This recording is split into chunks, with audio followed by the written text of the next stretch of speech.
So this is part two to what happened, what's going on. It's a little bit more detail. I wanted to kind of get to the point in the first video, and get that out there.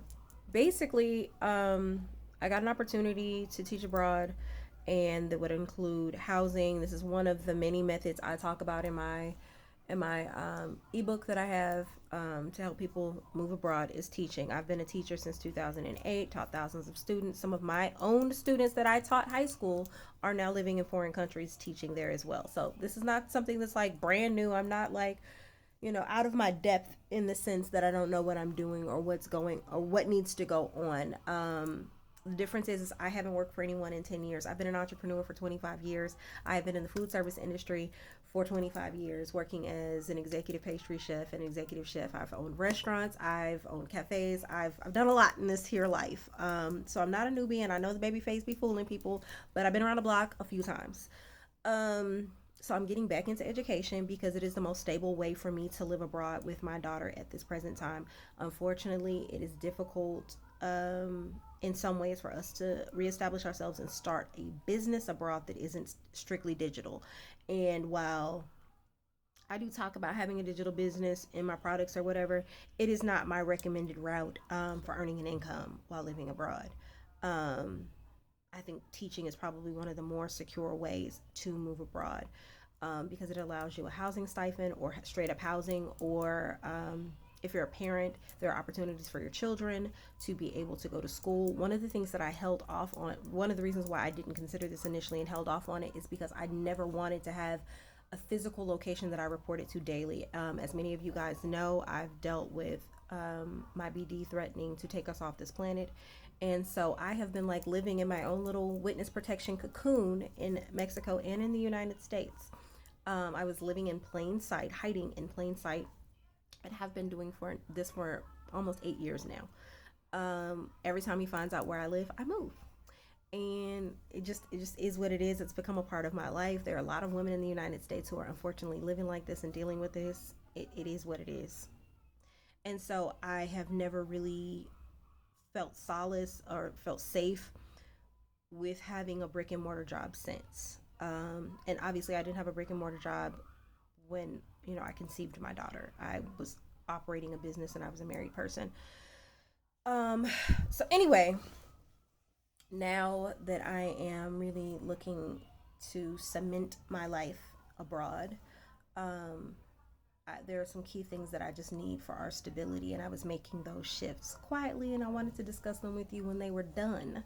But we are not done, not by any stretch of the imagination, where I wanted to be before discussing this. So I needed some documents, my transcripts specifically, to support that I have been an educator for a number of years, um, for the role that I was going to be moving into. Um, And so, because that didn't happen, that opportunity is no longer. I am now looking for other opportunities and still making the same shift that I was going to make. People were like, well, why didn't you get your documents? Like, why didn't you order them? What would have taken 8 weeks? And it was a time sensitive situation, which is why I reached back to my mother. And I know that that word holds a lot of weight. My mother, who would have supported me, and coincidentally, my sister at the same time was moving to Tennessee. Full support to that kid, but none to me. So it just became really, really loud how much I wasn't being supported and how intentional she was with withdrawing her support from me. And that her housing my things was really a tactic for control and manipulation and not support. And then my grandmother's passing had absolutely nothing to do with anything, that she was using that as a method of softening me to be able to move me in a position where I would be more easily controlled, because now she has possession of my things. So now I need her. Some people would say that's a classic narcissistic tactic. I think it's rather sociopathic to try to control someone in that way.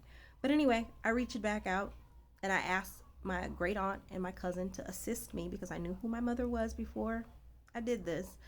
And just as I anticipated, she moved exactly how I thought she would. And it was really disappointing because I was hoping to be wrong. Um, and so she did not give me those documents. She did not get them in the time I needed them. And it was very much an afterthought for her. and she made it clear that she had other things to do in her retirement than to help me by going to her backyard and just getting me some documents and mailing them. The school I attended has been demolished as of 2025. Earlier this year, the building was leveled. The school is officially permanently closed, has been for 2 or 3 years now. And so now our stuff is in the National Archives, which takes longer. To retrieve the degree, it's $50.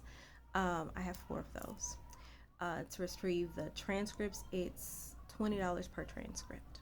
So obviously added expenses that I wasn't intending on paying. I do not make a U.S. salary. I make a amount of money that's commensurate with where I live. It's boiling. Is it boiling? You can turn it off. Okay. It's boiling before.